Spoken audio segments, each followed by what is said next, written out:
Sou Ana Rita, em representação da Comissão de Festas de São Sebastião, Fonte Boa Esposende, santo de devoção contra a fome, peste e guerra. Partilhamos desta forma um pouco do trabalho que desenvolvemos para levar a cabo esta tradição que tanto nos orgulhamos. Estas festividades iniciam-se habitualmente com o hastear da bandeira um mês antes. 9 dias antes, damos início à novena em honra de São Sebastião. No sábado anterior, a Comissão de Festas, juntamente com os tramboleiros, percorrem a freguesia, anunciando o início da festa. Este dia é um dia muito intenso, cheio de alegria, com o som dos bombos e das gaitas de foles. Na quinta-feira, celebramos uma missa campal na Capela da Senhora da Graça e, em seguida, uma procissão de velas até à nossa igreja. Durante este fim de semana festivo, temos entretenimento para todas as idades, desde insufláveis, cantares ao desafio e diversos artistas, tentando sempre surpreender ano após ano. Terminamos este fim de semana com a missa solene em honra de São Sebastião. Seguidamente, os seus atos religiosos que culminam em procissão. Finalizamos este dia com um Festival Internacional de Folclore e, em seguida, uma sessão de fogo de artifício. Este ano, dadas as circunstâncias pela qual estamos a passar, não deixamos que esta tradição acabasse e, mesmo assim, mantemos a novena e a missa solene. A todos os fonteboenses, os seus familiares e a todos os que colaboram connosco nesta festa, deixamos o nosso agradecimento e um até já, porque esta tradição não será para acabar. Até para o ano e obrigada. A grande festa dos fonteboenses, desde o século XIX, é, sem dúvida, ao mártir São Sebastião. Aliás, eram dias fixos. Se agora temos as festas a celebrarem-se no último domingo de julho, último fim de semana de julho, desde sempre as festas se celebravam no dia, eram 3 dias, o dia 23, 24 e 25 de julho. E eram festas imponentes. Eram festas com uma afluência enorme de pessoas, de forasteiros que vinham até Fonte Boa, ao ponto de já em finais do século XIX eram requisitadas praças militares que vinham aqui, normalmente acompanhadas por um tenente, para preservar a segurança e a calma nestas festas. Eram aqui que vinham as mais importantes bandas de música daqui da região. Os maiores oradores também da região e os mais importantes oradores eram chamados para aqui fazerem o sermão da festa.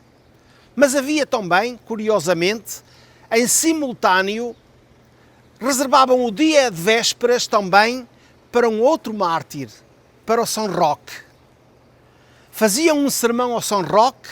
Aliás, estas duas devoções normalmente andam muito juntas, o São Roque e o São Sebastião, e portanto os fonteboenses faziam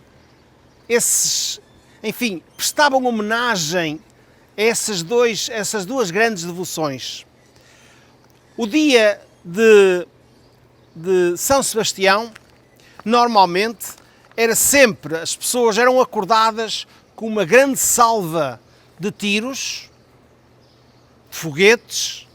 Normalmente as pessoas diziam de 21 tiros de dinamite, era assim que aparecem referências, e ao meio-dia, então, aí eram queimadas girândolas de foguetes e entravam as festas no terreiro da festa, da festividade. Depois percorriam toda a freguesia e dava-se início, logo no início da tarde, a um momento muito especial, que é o levantamento dos 2 mastros que aqui eram colocados. mastros que chegavam a ter mais de 30 metros de altura e que não eram propriamente o mastro onde eram colocadas as prendas para serem resgatadas, não. Eram mastros para segurarem os milhares e milhares de lumes de balões venezianos que iluminavam todo o terreiro da festa. Os fonteboenses não brincavam em serviço, como se costuma dizer. Preparavam a sua festa com muito rigor, com muita alegria. E então a procissão ao seu São Sebastião, essa era de uma riqueza indescritível. As referências, a leitura dos documentos que descrevem essa procissão são ricos em termos de dados. Gostaria de dizer que a nível do concelho, é a única freguesia que eu conheço em que essa tradição era praticada, que à frente, alguns minutos antes de sair a procissão, saía o chamado carro das ervas. Esse carro das ervas era ricamente ornamentado, eram carros de bois. Os bois eram ali bem escovadinhos, os seus chifres bem envernizados e ornamentados com flores. Os jugos também eram muito decorados, era o jugo certamente mais rico da freguesia, era todo decorado também com flores. E o carro, esse, carregava tudo o que era ervas aromáticas e que certamente seriam produzidas para esse ato. Esse carro das ervas, como eu disse, saía antes da procissão e tinha uma função muito especial. Era perfumar todo o percurso da procissão. Daí se chamar o carro das ervas. Depois saíam os andores imponentes. Então o de São Sebastião era um andor enorme. Depois integravam a procissão todas as instituições da freguesia. Nessa procissão incorporavam-se todas as instituições da freguesia. As confrarias, as irmandades, os movimentos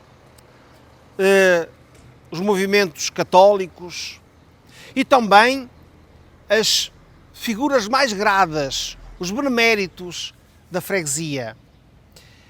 E havia duas figuras que eram imprescindíveis na procissão de São Sebastião. O carro triunfal e o carro das Virgens. O carro triunfal levava o coro das pessoas que cantavam hinos ao São Sebastião e que eram ensaiados por um grande mestre da música, e o carro das Virgens.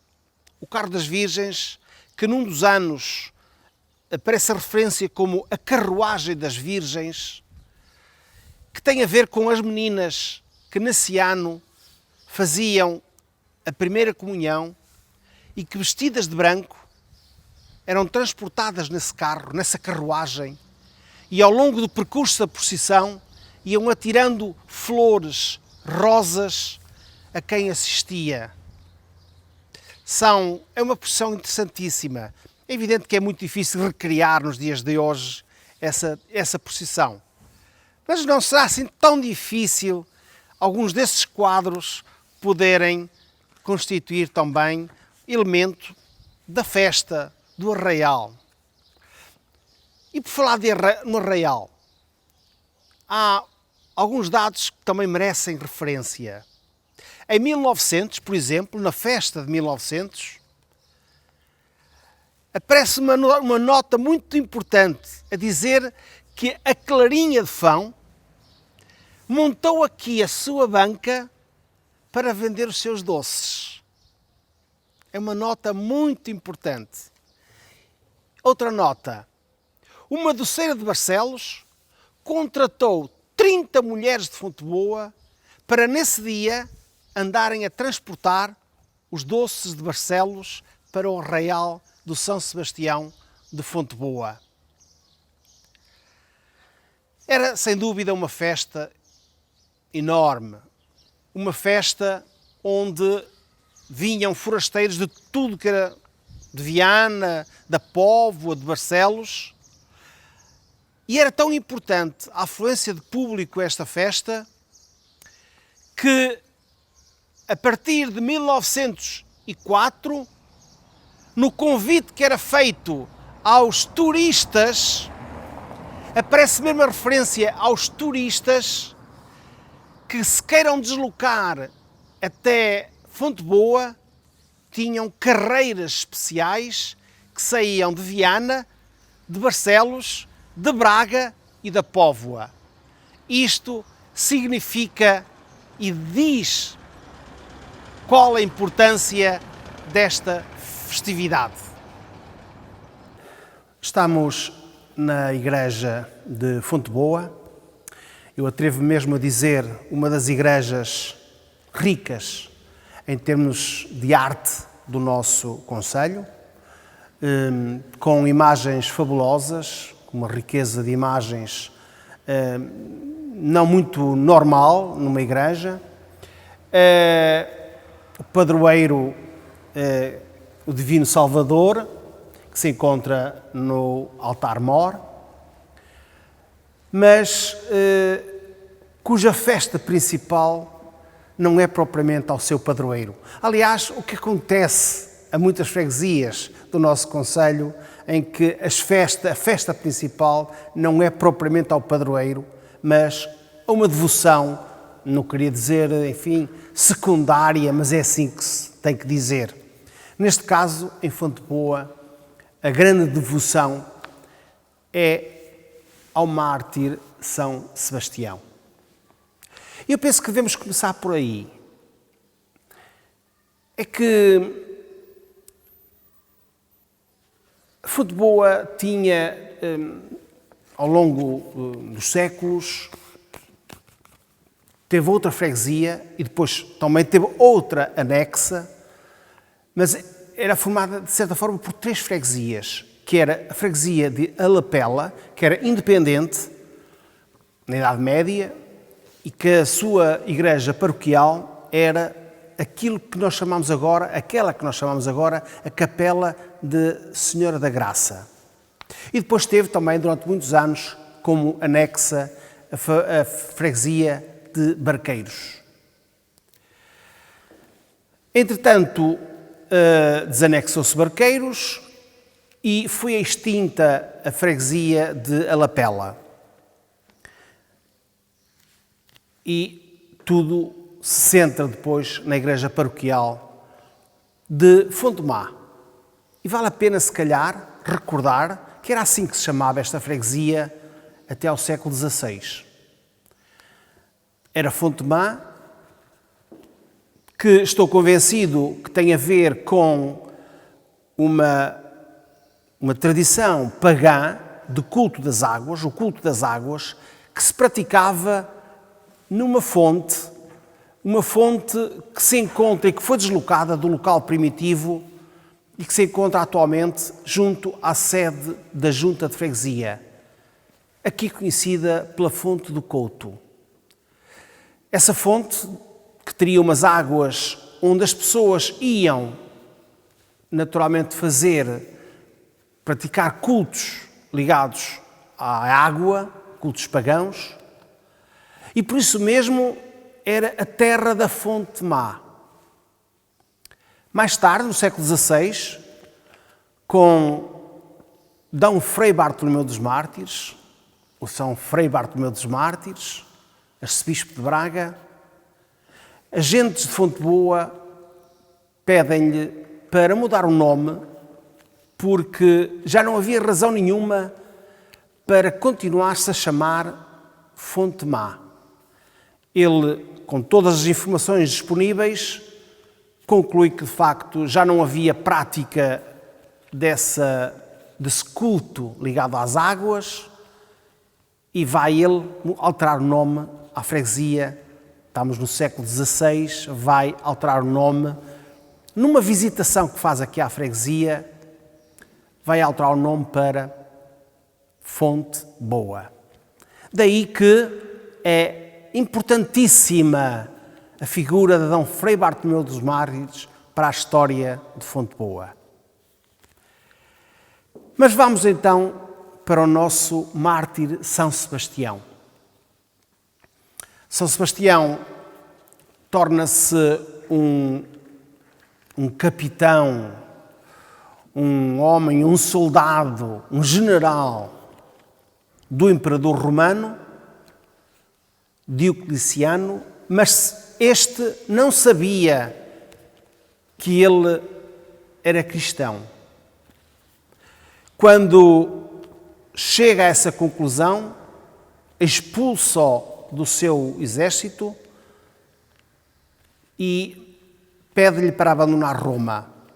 Ele não faz isso, é preso, é martirizado e passa ele próprio a ajudar os cristãos que na altura eram muito perseguidos.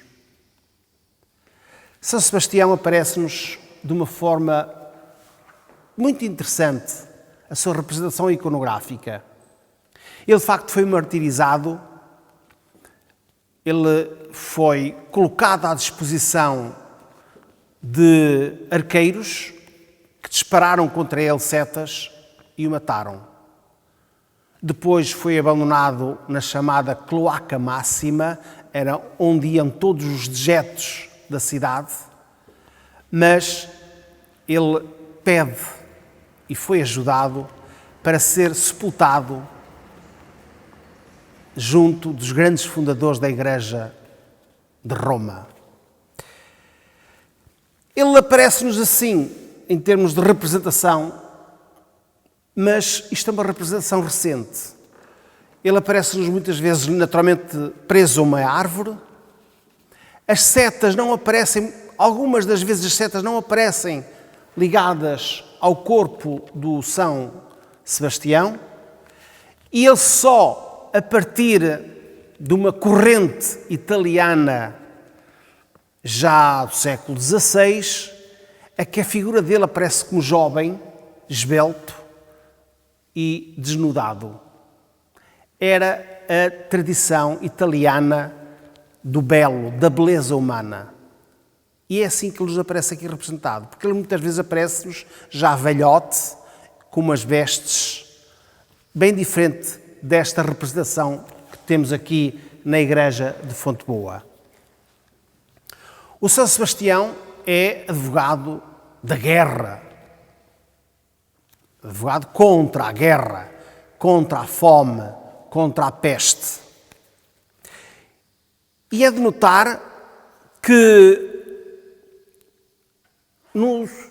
em 1917, 1918 e 1919, as grandes festas aqui de Fonte Boa, em honra do mártir São Sebastião, vão precisamente ser celebradas e ser promovidas por todos aqueles jovens que foram chamados para participar na Primeira Grande Guerra. Também, durante a mesma, agentes de Fonte Boa faziam inúmeras preces a São Sebastião para livrar os jovens de Fonte Boa e todos os jovens portugueses do flagelo da guerra e de morrerem na guerra. E também advogado ou patrono contra a peste. Mas é uma coisa curiosa, porquê a peste? Nós sabemos que o símbolo da peste são as setas. E não é por acaso que ele aparece cravado de setas. Não cravado com a peste, mas para simbolizar que aquelas setas mortíferas da peste não o conseguiram matar. Daí que os empestados da Idade Média acabam por se apegar ao mártir São Sebastião quando estavam a padecer dessa grave doença. E é assim que ele aparece como o grande defensor dos empestados. Se falarmos também, e isto é uma ligação que podemos fazer, a grande festa aqui de Fonteboa é ao São Sebastião. Mas há outras festividades que se faziam. À Senhora da Graça, tendo de facto perdido o estatuto de freguesia, as pessoas continuaram a fazer-lhe a sua festa à Senhora da Graça. E também faziam, aparece na documentação, com muita frequência, a festividade ao Cristo Rei. E é nessa altura que se juntavam todas as instituições da paróquia, confrarias, irmandades, movimentos religiosos, e eram eles que promoviam a festa ao Cristo Rei. E era nessa altura que eram entronizados os novos confrades dessas instituições. Uma tradição extremamente bonita aqui na freguesia de Fonteboa, peço desculpa. Mas também, quando eu disse logo no início que esta igreja é rica em termos de património, com muitas devoções, se calhar também a isto não é alheio o facto de ser uma das freguesias onde os seus abades eram das figuras mais importantes da Arquidiocese de Braga. Os Meira Carrilho, enfim, e outros abades que por aqui passaram, que acabaram por ser deputados à nação, deputados, enfim, do tempo da monarquia, do Parlamento monárquico, do Senado, foram vigários gerais, doutores e licenciados, quase todos, bispos. Portanto, ou seja, o prelado ligado a esta igreja era sempre oriundo de famílias extremamente ricas e influentes da nossa região. Gostaria de recordar que o fundador do mosteiro, do grande templo do Bom Jesus de Fão, foi precisamente um abade de Fonteboa. E isso justifica toda esta riqueza e toda esta, como é que posso dizer, toda esta a participação dos fonteboenses nos movimentos da Igreja de Fonteboa. É a tradição a falar mais alto.